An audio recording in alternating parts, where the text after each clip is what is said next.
All right, guys, what's going on? What's going on? We're live. We are 1 minute late because we were talking about Knicks Pacers before we hit go live here. Tyson, man, a lot's going on right now in New York sports. Obviously, the baseball season's in full swing. You got the Knicks and the Pacers game 1 tonight. And then the Jets had OTAs, right? I think today was day 2, but it was day 1 of the media actually like covering the team. They're there, they're tweeting about, different stats and throws and stuff. And they can ask guys questions, right? Guys are meeting with the media. Aaron Glenn, tons of. I saw Garrett Wilson met with the media. Quentin Williams, Andre Sisco as well. That was a really cool listen. What was kind of some of your initial maybe takeaways from some of these press conferences, or really, I guess maybe before we get to the pressers, I guess today's quote unquote practice. I know it's unpadded and there's no contact and there's no tackling, but I don't know. I felt like there was kind of this maybe sense on social media like the offensive line is getting worked and this is going to be a long process and everything like that. I don't know. Let me first of all, I just want you to know my loyalty to you and this stream. Right now, I could very easily be in a sports bar enjoying my Knicks pregame, but out of loyalty to you and our subscribers, I'm like, you know what? Let's talk some Jets OTAs first, and then I go to the bar and hang out. But for me, I'm more concerned about the commentary in the press conference than I am the action on the field, because if we learned anything over the last few years, OTAs practices mean nothing. We watch Aaron Rodgers come in, they're lighting up, high-flying offense, all these great things. The season starts, they can't score 18 points. So to me, it's like I'm more interested about the commentary. And I think the first thing is 100% participation. And that to me is huge when you have 3 or 4 players that could have a contract dispute or could be unhappy and could want new deals. Quincy Williams, Garrett Wilson, Sauce Gardner, they're all there. And we could talk about player by player, but I love the way Garrett handled it today. But 100% participation to me is great. I think the other thing is that Aaron Glenn talked about Will McDonald, which was really interesting, where apparently he put on 15 pounds. And Will McDonald wants to become a 3-down player, puts on the additional size, maybe better against the run. My only concern is in the past, I'm scarred when guys like him put on weight, they lose explosiveness. They lose that athletic ability. You don't want to take away his biggest strength, being explosive. But the added size to me is interesting, man, because he could be a very dynamic player. Yeah, dude. So we'll, I guess, maybe break it down like player by player, just so it's kind of easier to digest. But let's start with Aaron Glenn. This is, first of all, we don't have 20, 25, 30 different Jets Aaron Glenn pressers, right? This is like his first rodeo, obviously, first year as a head coach, first year with the New York Jets, in this style of role. And like, I don't know about you, but every time like I see the Jets notification pop up, like, oh, Aaron Glenn's live, I get pumped up. I'm like, yo, like, let me see what this guy's, what he has to say. Cause he's going to bring it, he's all business, he wanted and loves this job and is taking it just so damn seriously, which, as a Jet fan, you're listening to guys, people talk about the team and you're looking at the results. It's just been such a disgrace for, I don't even know how long, just so many, just back, year after year after year. And this guy had so many different opportunities throughout the years, and he handpicked the Jets. And he said he wanted this job. And it wasn't some sort of, coach speak. Oh, I'm just saying it to whatever, hype anyone up. No, that was the truth, right? Like we could talk about all these different interviews. So again, dude, for me, like when Aaron Glenn speaks, I'm all ears. I'm listening like, hey, like this guy, like I get fired up as a fan because he gets fired up because he's the head coach of this team. And I felt like today's presser, now that we're starting to see, some action on the field, although it's not full contact, no pads, stuff like that, it's pretty light, to say the least. It's still, it's still, something that, at least for me, it's an important step along the way, stepping stone. And I think when Aaron Glenn was talking specifically about, all these different sorts of players and not just giving the typical coach speak, like, oh yeah, he's a good player, he's a hard worker, athletic guy, like his profile, move on. Like he was diving into specifics, talking about like team, guys that value the team, and really just, I guess maybe from top to bottom, he doesn't feel like the Jets are for everybody. And I think, I forget the exact quote. It was something like, he doesn't want the outfit to fit everyone. He wants specific guys. And I think that's really, really important to kind of set that tone early for, a year 1 coach trying to create a culture which was non-existent beforehand. And man, I'm really excited to kind of see how this thing builds out from now until the point of the the end of training camp. Yeah, 100%, man. You could see he's got a clear message that he's telling all his players. It's about accountability, loving the game of football, leadership, and he wants a united, galvanized team. There's not one player bigger than the rest of the team. You're all in this together. You're all going to work together. He mentioned like Andre Cisco being a leader, but I like the message, and you can hear what he's saying. And as the players talked, the message is slowly getting through to them. And we can talk about the players that met the media today, because you could see it. And pretty much each one said the same thing about accountability, getting better, But in terms of Aaron Glenn's comments, like, I love listening to him, man, because now you're seeing him talk about on the field stuff, what his vision is, how he sees players developing, how they're going to fit in the system. So it gets really exciting. So just go back to Will McDonald for a second. Like, to me, that's an interesting development. Like, Will McDonald putting on size is interesting because his tag team partner is going to be Jermaine Johnson coming off injury. This is a really big year for Will McDonald, dude. It is, because they're going to ask a lot of him, because the third pass rusher remains to be seen. Like, he could play 3 downs, he could play more, it could be more physical. That's a interesting spot for him, man. As long as he doesn't lose that explosive burst off the edge, it's really, really important. Yeah, because I mean that's really his specialty, right? It's just being able to fly off the line, just speed by tackles. And I think in a perfect world, in this style of system, you'd want 3, top end. Well, I mean, even going back to last year with Robert Saleh, like, there was a reason why we brought in Hassan Reddick. Yep. He wants that rotation, 3 guys that could all maybe do something a little bit different, but at the same time, all are impacting the quarterback. They're all impacting what's happening in front of them, whether it's setting the edge, whether it's running stunts, whether it's trying to speed by tackles, stop the, whatever it is. Every guy has a role. And again, Will McDonald for me is kind of that speed rusher, but he's still such a young player. Obviously, the hope is, can we see more? Can he continue to grow? You just don't want a guy like that to go backwards. We saw kind of the mistake that took place with the whole Michael Clemens situation with Robert Saleh. I think it was either Saleh or Jeff Ulbrich actually admitted to the weight mistake, which is, clearly something we do not want to go, a path that we don't want to travel down with Will McDonald, a first-round pick here, especially after he's coming off a pretty good season where you saw a lot of improvement.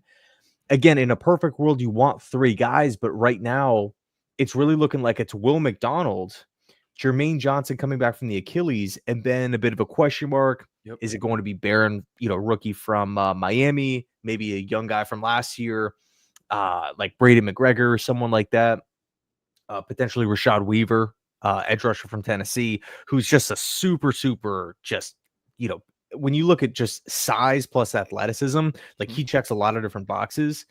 But I don't know if you caught the tweet from Rich Cimini. I was trying to pull it up here in the background to see if he, maybe clarified it. I was going to share the screen, but, there's so many tweets here. But he did say that, and I don't know if this was a typo or not, but he did say that Jermaine Johnson could not practice. He's working off on the side, I think. He's like doing like side drills. Right, but that could trickle into training camp as well. Yeah, see, something like that, I'm not going to put too much into it, because we don't know how Aaron Glenn, these guys handle injuries. That's just, they're never going to answer any questions about the injury status of a player and what their preparation is going to be in terms of training camp. That's a story we got to keep our eye on. Like, they keep saying he's in the head stages of his development, but that's something you keep an eye on. But it is a big story, though, because if he's not ready, then it's a lot of pressure on Will McDonald. Yeah, okay, so I'm on his profile right now, and it's looking like the tweet's gone. I don't see it. But anyway, just again, for context, it was like Jermaine Johnson's working off to the side. Which But is normal. Yeah, which is totally normal. No one's saying, oh, Jermaine needs to be back or anything like that. Like, we got to rush him back. Obviously not. But I think it was just a little concerning that I think the way the tweet was worded was like, he's not likely to practice in training camp. And the training camp is a month and a half away. So it's just like, whoa, if we're already planning that far ahead, knowing that this guy's not going to be practicing in training camp, maybe it would be a good idea for a team with $25 million in cap space to go out and target a Jadeveon Clowney, a veteran edge rusher, someone who can maybe bring in to impact the defensive line. Where do you kind of stand with that? But I guess maybe so early, man. Like I'm more like, let's get through mandatory mini camp, see where he's there. Let's get to July, end of July, see what happens there, and then you tinker because they're trying to figure out what they have in their roster altogether, man. A lot of these players they don't even know who they are. So let's see where they're at later. Like I'm not even worried about Jermaine Johnson, to be honest. That's my. I understand what you're saying, but I'm like I'm waiting until August to start making adjustments. Where I'm like maybe he can't play, maybe he can. Like I'm like chill with that right now. Got you. And to be fair, the tweet is gone, so maybe it was just a I'm not worried about whatever a typo or something, and he should be good to go by training camp. But outside of the whole Will McDonald, Jermaine Johnson thing, we had a really, and I don't know who asked the question. I wish I did. I'd shout him out, but someone asked about Andre Cisco, and it was pretty early into the Aaron Glenn presser, and he talked about, I think the question was framed, what does he bring to the team? Like, what do you see in Cisco? And Glenn gave a really, really detailed answer, going back to his days with Syracuse, the ability to take the football away, highlighting that he's, a young player.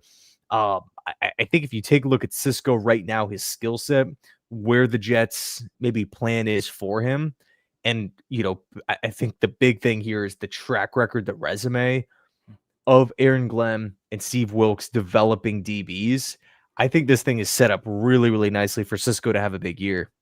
It's funny because when Aaron Glenn brought in players, we're like, who's his guy in terms of like the leadership? Who's going to be his voice? Who's going to be his captain?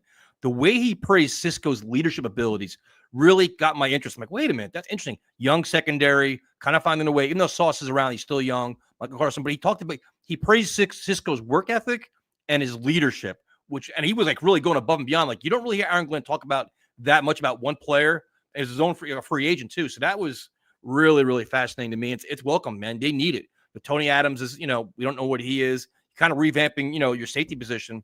Yeah, it's got to keep an eye on for sure. Yeah, dude. Safety is just one of those positions where it's just like, not many people are thinking about like, oh man, we got to upgrade safety. We have to do this and do that. No one wants to invest that first round pick or that second round pick in the safety. No one wants to go out and spend the big money. But then when you're in week 7, week 8, week 9, and you're losing games because of an explosive play over the top, or opposing team throws a slant and the safety comes barreling down, downhill, and is, getting caught in quicksand, doesn't know what to do, or takes a poor angle, and the slant that should go for 9 now goes for 70. Safety, it's such an important position, man. Such an important position. So, but also keep in mind too is you also have Malachi Moore there. He can help Malachi Moore, be a mentor to him. We have a lot of young players that are trying to incorporate into this defense. You have a guy that's a leader, work ethic guy, team first guy. Like the notion today I got out of all these guys was team first, always team first. You have him as that presence that's gonna help all these young players get better faster, and also probably clean up communication issues as well. Yeah, dude, that's a great point. I think Cisco can take a humongous step forward, man. And that's not me just being some sort of Jets homer. Oh yeah, I think, every player that we have is the best player in the league. Yep. Obviously not. But I do feel like there's just so many different positives and things that are pointing in the right direction for Cisco. 100%. Hater, bro, I'm almost thank you so much, dude. Seriously, thank you so much. You always tune in every single week. I always look forward to seeing your comments. I think you actually super chat every single week as well, which you do not have to do, man. You do definitely do not have to do this, man. This is so much money. So I really appreciate it, bro. Thank you.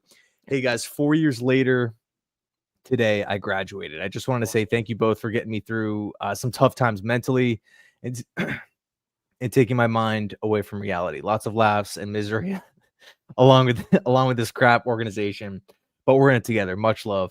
Bro, first off, congratulations, dude. That's huge. That is huge. And I know you're talking about misery and everything like that. Like, I totally get it, but I think you hit the nail right on the head, right? We're all in it together. When the Jets do win, like, we're talking about the Knicks before, probably going to talk about them like at the end of the stream too. But when the Jets actually get back to the playoffs, imagine the feeling like just amongst the fans. Like, you're going to be waking up every day, like food's going to taste better. You're going to be sleeping better. Like, everything's just going to be better, man. It's been so long. It's been too long. And, all the losing, all the, dysfunction and everything just over these last, again, however many years, 10 plus years, it's just going to make it that much sweeter, on the other side. And I don't want to hear that it's impossible because, I grew up with the Detroit Lions, their situation, the Browns, their situation, the Bills, their situation, teams turn it around. Yeah, in terms of tough times mentally, man, stay strong, dude. Always stay strong. There's always going to be peaks and valleys, but better days are always ahead, man. So keep believing in yourself, keep moving forward. And congratulations, man. That's an awesome accomplishment. Yeah, man, 100%. And I don't know if you're talking high school or college or whichever, but yeah, man, congratulations. And thanks again for the super chat, man. Really appreciate it. But outside of Cisco, outside of Jermaine Johnson, Will McDonald, and Aaron Glenn, we had the big one, which was Garrett Wilson. Hold on. No. Yeah, I'm not letting you sleep. No. We've got to talk about one more comment that Aaron Glenn offered up about Justin Fields. That to me, and I'm not trying to cause problems, but to me, this was a subtle shot at the former quarterback that was coach for the New York Jets. When he talked about, we don't have a celebrity quarterback here. We don't have a guy that's not about all the flash stuff like that. We don't have a fake guy here. We have a guy that's about team, humble, driven. Bro, I love that. I love the comments about Justin Fields today.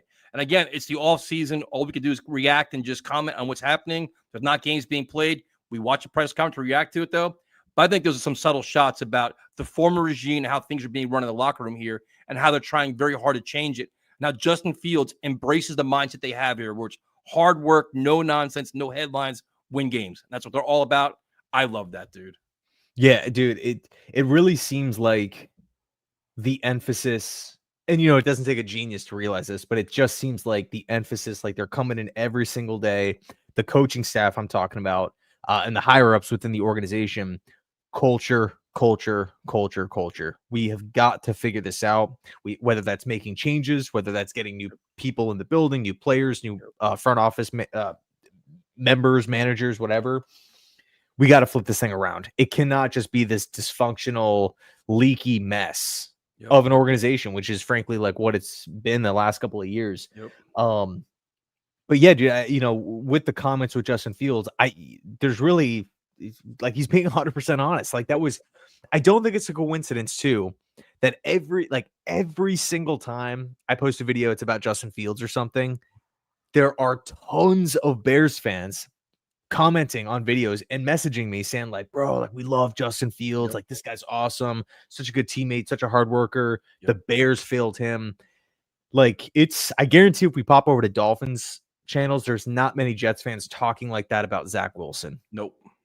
I think there's something to be said. If it was one fan, two fans, okay. But, if you have just tons of Bears fans just coming to the defense of Justin Fields over and over and over, I think that's pretty telling on the type of player and the type of person that Fields is, which, again, is something that I feel like the Jets desperately need going from what we had last season. And, you were talking a little bit about it before, but the 100% attendance rate, that was yesterday. I don't know what it was today, but I think Glenn was, I don't think Glenn had the exact number, but he said it was probably around 100.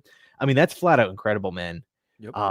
No one's taking trips. No one's taking vacations. People are prioritizing the Jets. Oh, this guy needs a contract. This guy's going to be holding out. No, everyone's here. Everyone seems enthused. Everyone seems bought in. And we haven't even, seen a game. Yeah, we haven't even had a full contact practice, and yet everyone is here. It doesn't have to get through the grapevine like, Quincy's skipping and Quinn has to text him like, yo, man, like, you gotta come to OTAs, like, you'd like it, you'd like the vibe. There's no selling, there's no sort of pitch. It's just like, hey, we're here, we're trying to change the culture. You want to be a part of it or not? And it just so happens that every single player is a part of it and wants to be there. Yeah, and it's just like no one player is bigger than a team. It's like we're all showing up, we're working, but you ask all the players about Justin Fields, like, he's quiet, but he's got a command. He's working really hard. He's driven, he's motivated, he's doing things his way. And that's a big change, man, because the last 2 years, everybody said, okay, look at number 8. He's leading us. He's the guy. He's doing everything for us. It was the end all be all is Aaron Rodgers. Now it's like, this is a team now. It's back to being a team. Like, we're all in this together. The only way we win is if we all do our jobs correctly and we help each other out. That's it. And that's the way you change your culture. It's going to take time. Like even Garrett Wilson said, it's going to take time to do this, but now we see the direction. We see the vision. And Aaron Glenn is like, he keeps repeating it. Like, we knew day one what it is, and he's not changing. Obviously, it's early, but there is clear communication throughout the organization. This is how we're doing things going forward. Either you're in or you're out. No, nothing in between. Yeah, and to be fair, to be objective here, we haven't seen anything. We haven't, and actually, funny enough, Glenn actually addressed this. But he's like, it's easy to talk about it now because we haven't faced any adversity. That was one of the biggest issues I felt like during the Saleh era. Hack it on offense, whatever. When adversity strikes, when you put together a crap game plan, or the game isn't going your way, or a crap call, or whatever, a turnover, losing streak, whatever, like breaking out of the slump, bouncing back, getting up off of the mat just felt like an impossible task. And it was just like, where's the mental resiliency? Where is that mental, fortitude, the mental strength, right? Just never really felt like it was all there. And it's, no disrespect to anyone because we have a lot of the same players, but I think with just the mentality shift with the different leader in place, it's really similar to Dan Campbell with Detroit, right? Just, the mindset or maybe the optics around Detroit, whether that's externally, like people talking about them, or internally, players playing for them, people working for them. It's like, oh, poor us with the Lions. Yep. Losing a bunch of games. We can't get it right. We can't draft well, whatever. Players don't want to sign here. Dan Campbell comes in and is just like, no, we're the Detroit Lions, man. Like, you got to be proud to be a member of the Lions. Like, this is top tier gold standard, like 1 of 32. We're going to turn this Lions team into like a desirable place. And Glenn has a similar, challenge in front of him with the Jets. Yep. So, again, to be objective, we haven't seen adversity. We haven't seen a game. We haven't seen this or that. But, all we can really do is talk about and kind of comment on what we're seeing right now, what's unfolding, how the journey is starting here. And I gotta be honest, man, I'm really, really, really loving what I'm hearing. Oh, 100%. And the other thing Glenn said too is he's like, get the ball to Garrett Wilson as much as possible. Like, let's call it what the odds. He's one of the best players on offense. Get him the ball. Like, this is not going to be a secret, and we're going to find ways to do that. And then you had Garrett comment after. But I'm the same way you are, man. Like, we can only comment on what's being told to us. We're not seeing anything on the field. I'm not going to react to OTAs because they mean absolutely nothing in terms of practice. But it's exciting, man. It's a young team that you're definitely just trying to, buy into. And then you see what I was most interested in was, okay, you hear from Cisco and John Simpson. I want to hear the big dogs talk. I want to hear Garrett Wilson talk. I want to hear Quinn Williams talk. Brees Hall, all these guys. And 2 of those guys spoke today, and I thought it was fascinating. Garrett Wilson, I was so impressed by him today because he has every reason not to show up. Contract year, wants a new deal, maybe want a trade request, no idea. But he's been there every day. Like, Aaron Glenn's like, he's here all the time. So they asked him, why are you here? Don't you want a new contract? Are you any negotiations? He's like, I'm here to get better. I want to learn a new system. I want to prove myself. It's about the team. He goes, the only way we win if we're in this together, working together, and finding solutions. His interview today was impressive, dude, because that's a guys look at. That's Malachi Corley looks up to him. Gibson looks up to him. Like, he's one of the leaders on offense now. They're going to follow his lead now. Devontae Adams is gone. Like, you're the guy now. How do you handle your business? But more importantly, he said, you know what? I have to earn my reps. They told me I've got to block better. I've got to do this better. Like, he said, I have to do all these things so I can get my opportunity. And that's what Aaron Glenn said on day one. If you want to catch 100 passes, you better be a damn good blocker. You better be a team guy or you're not getting your opportunities. And now the players are reciting what Aaron Glenn's message is. And that's coming from one of your best ones, dude. And that's, to me, I know it's friggin' May 21st. That's so encouraging in terms of changing the dynamic in this locker room. 100%, man. I mean, that sounds exactly like the type of guy that you want to re-sign. That sounds like, a 4-year deal to me. That sounds extension worthy to me. You know what I mean? Like, young, talented, productive, still hasn't reached a ceiling, willing to put in the work, willing to, continue to commit to a losing team. Yep. To try to get better, putting the team first above himself. Not many not to lump all wide receivers in one bucket, but you kind of feel like wide receiver, edge rusher, maybe some corner. There's some specific positions out there that you just see they hold out maybe more so than others. And we all see what wide receivers are getting paid now. So, yeah, who it's not my call to say whether it's right or wrong, but I think right now from what we're seeing, with this whole, again, perfect attendance. Garrett Wilson out here showing up, putting in the work, and talking the talk, backing it up. How could you not love that?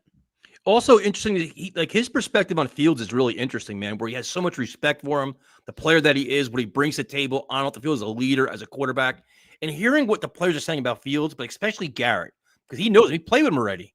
It's like, that's really interesting, like untapped potential. Garrett mentioned, like, I do watch the Bears game. Like, I can catch that ball for him. I could do this for him. Like, you could see, like, they have a really good relationship where it's like, that's an exciting facet of this too, where hopefully it does pan out. Like, we want to see them all succeed. But Garrett deserves it, man. He's been here the whole time dealing with endless quarterbacks, endless offense, endless nonsense. You want to see him get his yards, but also get him some wins too. So today, if you didn't watch his interview, for the people watching this, definitely check out Garrett's. It was really impressive today. It was. Yeah, I don't know if the Jets YouTube channel posted it. I think it might. Like, all the interviews are probably on their website. It's on sny.tv. They put all you got them all on there. So that's where I go first, because they have it's Garrett, Quinnen, John Simpson, and Cisco are all on there. Yeah. I didn't see the John Simpson one before. I saw the Garrett. I got a nugget for you then. I got a surprise for you then. In the Simpson one? Yes, sir. Yeah, hit me. So Simpson, they talk about him because he's kind of becoming like a leader there too, a spokesperson for the offensive line. So he talked about 4 guys coming back is great, but he dropped a little nugget. He's like, it's great to see Josh Myers and Tippmann competing at center. Yeah, so that's like, all right. So you have Josh Myers has familiar with Fields, but the one thing that Aaron Glenn said, that's because the guys were starters last year doesn't mean you're a starter this year. Everybody's got to earn your spot. Now Myers, journeyman guy, whatever else, but they're saying, hey, you know what? See what you got. Give your best shot and see what you can do against Tippmann. You beat him out, you play. So that was interesting to see John Simpson kind of drop that out there, which he probably didn't realize what he was saying. But I'm like, I picked that up like that. I'm like, oh, that's cool. So that's see what happens there. If Tippmann's not really like the locked-in starter, where maybe he can have it, maybe isn't a competition here. Yeah, dude, that's interesting. I'm gonna watch that after this episode, man. That's pretty interesting, man. I don't know, maybe I'll do a whole video on that, but yeah, but that's the right approach, though. This is a young, Aaron Glenn's inheriting a team. All right, you're gonna play, but we're not gonna put everybody in like right in marker. You're a starter. You're a starter. Listen, we brought in some free agents. Everybody's competing. Let the best man win. Like, you have AZ Thomas, Brandon Stevens. All these guys are competing. Tippmann's not elite. He's a good player. He's shown some good things, but you know what? He gets beat out. He gets beat out. The goal is to have a great offensive line, no matter how you put it together. Yeah, I mean, what were we just talking about with Garrett? Hey, I got to show up. They told me I got to block better, and he's out there trying to do it. Yep. So if Garrett's, reps aren't guaranteed, then really whose are? Steven, am I going to any home games this season? Maybe. I was watching Tyson's video. I think it was yesterday or the day before, when you were talking about attendance. And those prices weren't really in my budget right now, but no, so I'm definitely planning on going to one of the Florida games, whether it's the Dolphins game down south or over here in Tampa. I think the Bucks tickets, man, were like $115 for like upper level. That's not bad. Yeah, which isn't bad for a freaking playoff team, a home playoff game, or a home game for a playoff team early in the season. But yeah, I don't know if I do commit to a home game, I'll definitely make a video on it and stuff like that. That'd be so much fun to hang with everyone up there and go to a game like up in MetLife with Aaron Glenn that first year. It's been so long since I've been up there, or to New Jersey specifically. But yeah, dude, really, like, from top to bottom, there's not a ton to talk about, like, on the field. But people could talk about like the field stats and stuff, but if there's no contact, there's no contact.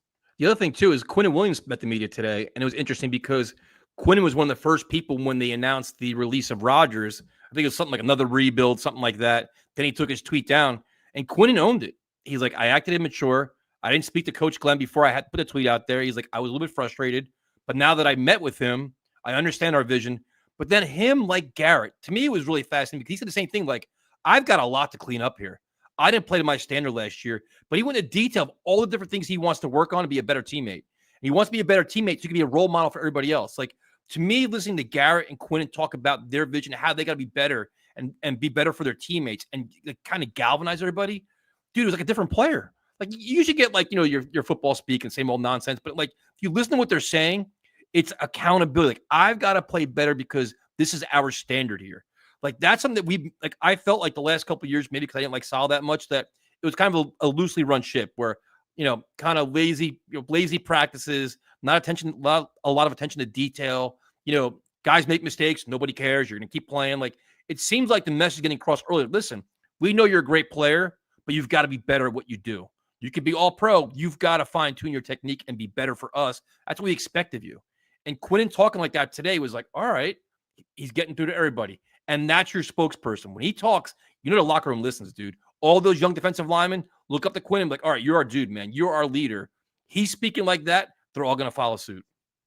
Yeah, I think, Glenn being a former really good player too, helps a lot in regards to player buy-in because it's not just another, loud coach yelling. Yep. It's like, hey, this guy, McVey wasn't in the NFL or anything, obviously, but like, I don't know. I just feel like having that player background, having just great years under your belt, you obviously know what you're talking about, and you've lived that life, you've walked that walk, you've been in different locker rooms, you've been coached hard, you've been coached by different guys, you've coached with different guys that have been really successful, right? Campbell, Pete Carroll, Sean Payton, all these different guys. So yeah, man, I'm pumped up. I really cannot wait until training camp really starts getting going. I'm interested to see if we'll get some joint practices going with who is it? Green Bay, Philly, and the Giants are the preseason. Yep. Yeah, it'll be interesting to get some. I don't know how Glenn feels about the joint practice setting, but because ultimately it is up to the teams to do it. But yeah, man, I can't wait for it. I think that stuff really gets going in like 5-6 weeks, I think. So we figure the mandatory minicamp is what, June 10th. So that you got that for like 3 days, and then you go to the end of July is when the training camp starts. So that's but this is all really interesting to see, like the messaging, how they're handling it, like kind of like the locker room kind of just moving their mindset, and they're all buying in, which is all you can ask at this point. It's freaking May 21st, man. There's a long way to go. You hope no injuries. You figure once any June cuts happen, maybe they can start tinkering with the roster. There's still gonna be moves to be made. You kind of got to assess what you have first too, so that's kind of the process they're in. But I'm excited. I get more and more excited every time they talk, dude. I'm like, all right, I could buy something you could believe in. Hard-nosed blue-collar team that wants to compete day in and day out to get better. That's all you could ask for from a young staff. You know what I mean? Yeah, totally. And by the way, shout out to everyone hanging in the chat. Oscar, Bear, Chris, K-Dude, Jet J, what's going on, man? Armand, Todd, all you guys, man, shout out to you. Obviously next week we'll be on Tyson's channel, and also too, we've been thinking about doing a call-in show together. Now's the time to do it. The off season when we do call-in shows, because it's chaos. Yeah, dude, that'd be so much fun. So I don't know if it'll be on my channel or Tyson's channel, but either way, we're looking forward to it. But man, is there anything else that you wanted to cover today, or well, I mean, we covered straight to the Knicks Pacers prediction? Well, we covered a lot. I mean, it's just like it's all we can do is react to press conferences and limited videos and OTAs. And like I said, OTAs, I'm not really putting any stock into what they do in t-shirts and shorts. You just want to see these young guys get involved. If any contracts happen, it's going to probably happen in June. So we'll just move on, man. I mean, the one thing with the video I did about ticket prices, and it's true, the ticket prices are wild, dude. Like that's the one thing with the Jets is they raised prices when Roger was here, understandably so. Biggest ticket in town, expectations were through the roof, but they didn't lower them. Like, all right, that guy's gone now. To charge $300 for a lower level seat week 1 is wild. That's just like they're kind of being a little tone deaf here. It's unfortunate because a lot of fans aren't going to pay that. You want to, you can go to a sports bar for a tenth of that price and enjoy the same game and not deal with traffic and a terrible stadium. You know what I mean? So I wonder if the Jets monitor and they kind of alter things with how they handle business. And the other thing too is I saw K-Dude mention this. I was going to talk to you about that as well. Is Jamal Adams went on a I guess a space or something like that, talking about he wants to come back to the Jets. And to me, it's like we just talked about culture, young guys buying in, no distractions, no hoopla, all this stuff. And it's like age, young team. To me, he fits none of that. Like, cool story. Glad you learned your lesson. Glad you like the Jets and you made some mistakes. Cool. I'm good, dude. I think there's, in terms of all the free and safeties out there, there were better options available if they really want to make a change. We just talked about Cisco. I mean, Jamal Adams is just not a fit for me. To me, it's a non-story, to be honest with you. Yeah, I don't know. I think there's a couple guys. See, like the name that I feel like gets linked to the Jets quite a bit is Amari Cooper. Yeah. There was actually an ESPN article that was written, I want to say a week ago. Not like a Jets, it wasn't from Samini or like Connor Hughes or anyone. So it had nothing to do with it's not a Jets sourced article. It was just kind of like free agent fits. So it was interesting to hear like that external maybe take on, hey, this is we're gonna pick a free agent, we're gonna pick a team. It just so happens that it's Jets and Amari, which I felt like is pretty interesting because it's like he's a guy that a lot of fans have been talking about for I want to say since the end of the draft. Veteran wide receiver, he can help out the room, provides depth, help the young guys out. Selfless guy who just wants to win. Not going to really cause a distraction or be a headache or anything like that. But yeah, man, it should be interesting. There's some really solid players out in the free agent market. Julian Blackmon, safety from the Colts. Who knows where Jermaine stands, but Clowney's out there. Should be interesting. But like, I don't like Adams is not on my board at all. Like you mentioned Blackmon, I'd rather have Blackmon over Jamal Adams. Like to me, it's just not it's just not a guy I'd even consider. Well, yeah, Blackmon is I think 25 or 26 years old. Like you look at this roster, all guys that are like 29 years old and less for the most part. You have like 3 or 4 guys that are older than 30. It's like this isn't, and it's a whole youth movement and about culture and team. So for me, it's like, all right, we just. Cool story. Glad he's, it's like, you always bring guys from the past. I've already moved on though. Not even interested. Yeah, it's kind of about like the, the future, the build, and everything, which I get. Valon, what's going on, man? Hope you're doing well, dude.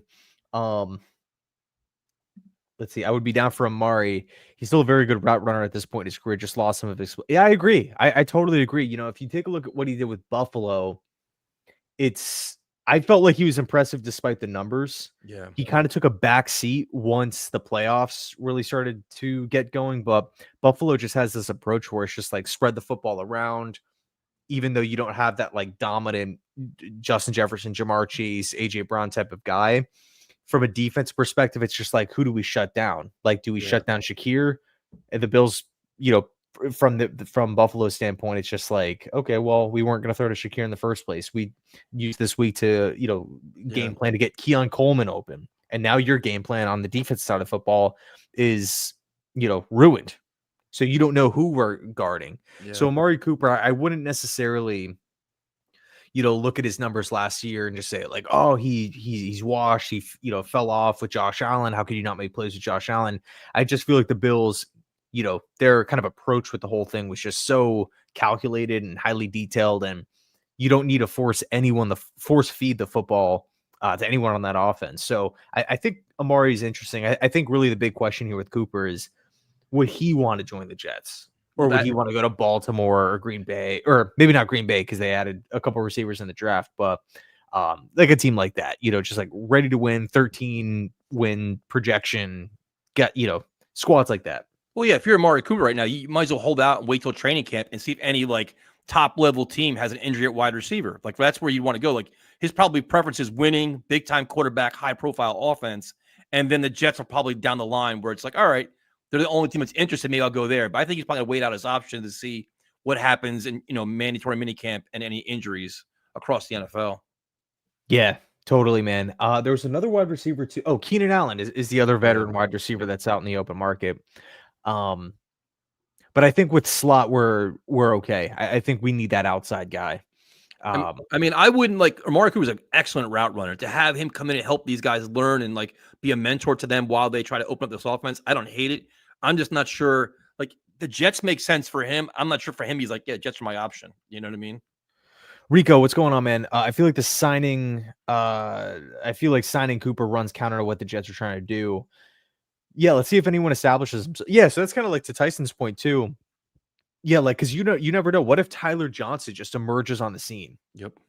Who really foresaw Robbie Anderson just leapfrogging the entire wide receiver depth chart as an undrafted free agent and making plays? Like crazy things happen with a new coach, new system, new OC, new play caller, new quarterback. You never know who can pop off and who who doesn't. So maybe a need today isn't a need in 3-4 months. Yeah, but it's assessing what you have. They got to figure out what they have, how Tanner Engstrand is going to use them, go to your mandatory minicamp, and then say, okay, listen, we have a need here. Like maybe we have a need at defensive tackle, maybe we need a wide receiver. Who knows? But I wouldn't mind the signing. We talked about signing a receiver for 3 months now. I wouldn't hate it. I'm not sure it's going to happen anytime soon, though. Yeah, I agree. Is there anything else that you wanted to cover? I think someone's knocking on my door. You can go answer if you want. Nah, it's all right. It's all right. I mean, we covered. I mean, it's like I said, it's all like Zerline's gone, Morstead's gone. To me, I didn't mind either one of them. It's like it's a youth movement, man. Like it's these guys. They're good Jets. They served their purpose, but we're moving on as a new regime. And you know that Aaron Glenn working with Westhoff puts a premium on special teams, and they're going in a different direction. And I don't hate it, dude. Like it's like, oh, they're trying to tank and they're making mistakes. Like, dude, Zerline sucked last year. He was awful, and he's making a lot of money. We can move on. Morstead, nice guy, a little bit older. We can move on. Like, it's not like the end of the world with these guys. And if the young guys in camp don't perform well, go get somebody else. To me, it's like, I think it's a whole new regime, man. Like, I'm like, some people like to complain about everything. I'm embracing it. Like, I understand why they're doing it, and Aaron Glenn's not a one-dimensional head coach. Like, he's not a defensive-minded guy. He understands the importance of special teams. So I'm not worried about any of that stuff. Okay, dude. Yeah, I don't know who it is. What time is it? It's almost 8:00. I don't know who the heck it would be. Did you order food? No, I didn't. I have no idea.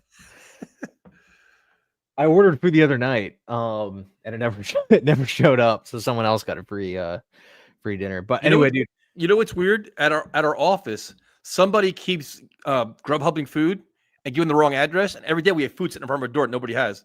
Today was like 2 bags of Chick-fil-A. We're like, it's not us, man. He's like, they just leave it there because they drop it off and just leave. And it's like, yeah, right. It's so crazy. Yeah, man. Did Jim Irsay pass away? Is that true? I don't know. Is that what? So I see it in the chat. Damn, how old was he? That's sad. Is that true?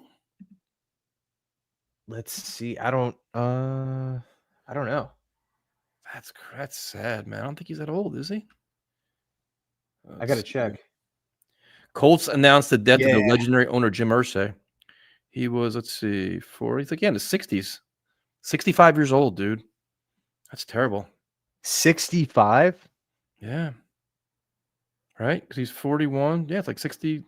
Yeah, he's right. That's crazy, man. Thoughts and prayers to his family, man. That's awful. Absolutely awful. Yeah, the Colts just posted this long post about it like 10 minutes ago. That's awful. Man. Was not expecting to see that. That's awful, man. So before we go, we'll try to change spirits here. Now, this is a very easy question, Ian, that you should know how to answer this, and wrong answers could cause a problem. Knicks Pacers, who wins the series? Who wins the series? I thought you were going to say tonight. Nope, the series. I think don't do this to me, man. We will legit fight. I think it'll go 7. I think really what it comes down to is how mentally strong are the Pacers, because like if they're strong enough to go into MS, I think they match up well with the Knicks. Like we know what happened last year, and the Knicks were hurt last year. The Knicks were decimated by injuries last year. That's why the Pacers won. Well, I mean, to be fair, that wasn't the only reason. I mean, Halliburton is just next level, dude. Next level, just total facilitator. Just drains threes from freaking logo. Like, I don't know. It's going set. I definitely have the Thunder coming out of the way. I got Thunder in 6, so I think the Thunder. Ultimately, I think OKC is going to win the whole thing. SGA, I think, just got named MVP not too long ago, but I got the Thunder in the whole thing. Yeah, I think like I don't know. I'm not a fan. I love the physicality. I love how kind of the mindset or the optics around the Knicks. It's just like, hard, chippy, we're gonna beat you up, that type of mentality, like Tom Thibodeau, like the classic Tom, and like just vibe. I love that, but it just feels like they got the starting group, and then they got McBride off the bench. And when I'm looking at Indiana, like I feel like they're just 8-9 deep. And so I'm thinking like early on it'll probably be the Knicks. And then as the series goes, it's just like who is not, factoring in injuries, but it's just like does Indiana just have more legs like when it starts getting into like game 5, game 6, game 7, or are the Pacers really gonna look charged up? I mean, I understand what you're saying. I think Knicks are a better team. I think I'm worried, if anything, about tonight. I'm worried about such an emotional letdown where the Knicks are coming off a win where they just dominated the Celtics. It was a big party at the Garden where they've been getting celebrated by the fans and social media for a couple of days now, where it's like you worry about that little bit of a letdown, emotional letdown coming into this game, but the Garden's going to be crazy. I think tonight, if they win tonight, I have a lot more confidence. I just think they're going to just – it's going to be a great series. I hate the Pacers. I literally hate them. Going back to Reggie Miller, Rick Smits, I hate Carlisle, Halliburton. I just don't like them. I don't. Knicks fans and Patriot fans don't like each other. But I think it's going to be hard fought. I think both coaches are very good. I just think, I don't know, the physicality is going to be interesting. I think Cat could do some damage. Now that I'm thinking about, is this game on TNT? Is Reggie Miller on the call tonight? Yeah, which is almost cursed. That'll be interesting. So annoying, dude. It is just brutal. But yeah, so what's your official prediction now? What'd you say? All right, for you, man. For you making the time. If you I'll go Knicks and 7. Knicks and 7. If you want to anger the whole chat and go against me, and it's fine. All I'm saying is, it's it's not a cakewalk to just get right through Indiana. Like they dominated Milwaukee when Milwaukee, the best, top 3 player in the league, and Giannis ran right through Cleveland, and albeit Cleveland was hurt, but still, they made quick work of the 1 seed, like no problem. I think Indiana matches up well with New York just because of the longevity within the series, and they run. Yeah, they're just kind of like a young. I don't want to say like cocky, but like a young, just like, and mentally strong is too maybe strong of a word, because they haven't been to the final. They haven't like had proven, in my opinion, like they haven't went on that deep playoff run. I mean, last season they had a lot of success, but I don't know. They still kind of feel like that young team, like punching above their weight. But yeah, I'll go Knicks and 7. But I am worried about, like, again, the long. Can the Knicks hang for a 7-game series, against a young Pacers team that just will cycle guys in and cycle guys out? They have tons of different defenders that they could throw at Brunson at the top of the key. I don't know. It should be interesting. I like to see the Knicks bring that same level of intensity on defense that they played in the last game into this game and into this series. I think they win it in 6. I'm with James. I think if they keep that same kind of energy, it's a whole different style. Boston was just chucking up threes. It's a different style of offense and team here. But I think I don't know. I think the Knicks can do it, man. I mean, I'd be unbearable because I haven't worn any Knicks stuff on any streams. I've been completely under control, not trying to jinx anything. They win this series. Look out, dude. Everything's going to change around here. Yeah, let's talk Knicks. Will be coming soon. Dangerous Dane, what's going on, bro? Thanks so much for hopping in. Will the Jets trade for Jamison Williams? I don't think so, man. Even though he'd provide like a lot of excitement and like pop on offense, I think with the Jets drafting Arian Smith, and us having to pay Garrett, I don't really think it makes a ton of sense to, give up a solid asset when we don't have a 3rd-round pick next year. So we're talking a 2nd-round pick or like a 4th-round pick. You got to give up something. You go get Jamison Williams. You got to pay him 20+ mil. You got to pay Garrett 25+ mil. So all of a sudden you could be like upper 40s in 1 year with just paying wide receivers, going from what we're at now, which is barely anything, to almost $50 million. I think it's just too steep of a price tag for me. If I'm trading for a wide receiver, I want like a big, like X style, just let him go out there and just bully a corner. Yeah, like give me Cortland Sutton. I'll take him. That'd be cool. That'd be cool. But that's like, I think I understand why they want that, because just the pay. It's just, I don't think it happens. It happens, unfortunately. Do I think Arian Smith was a dumb pick? No, I'm not going to say it's a dumb pick. I prefer Royals as a player. He was, one of the guys that we were actually talking about Tyson. It's a potential fit, but it's hard to call a draft pick dumb when you're at that point in the draft in day 3. It all kind of feels like personal preference, but I think that's gonna do it for us. So Tyson, I'll let you get to the bar. I don't know if you're gonna be going out for the game tonight, but It's so exciting, man. Like, what it is, like, as Knicks fans, man, we've been through so much nonsense. They've been bad for so long. To enjoy this run now is just awesome. It's exciting. The Gardens, like it's just everybody's like, and then you think about, like, I can't wait for the Jets to get back to be like this. Like, imagine just like a Jet playoff game, like getting ready for a playoff game during a week. Like, you want that energy back for this team too. So the Knicks can do it. The Jets can do it. They did it by changing their front office, clean things up, and bringing in quality players. So maybe the Jets have done the same thing. Yeah. Yeah, I wouldn't put it past them at this point. But yeah, thanks so much for everyone hanging out, tuning in. I know this was kind of like a quicker, shorter stream, but yeah, as actually, I don't know, who knows? Maybe next week we'll do the call-in show over on Tyson's channel. Let's do it. Awesome, man. Sounds like a plan. I'll catch you guys later. Thanks so much for watching. And as always, go Jets.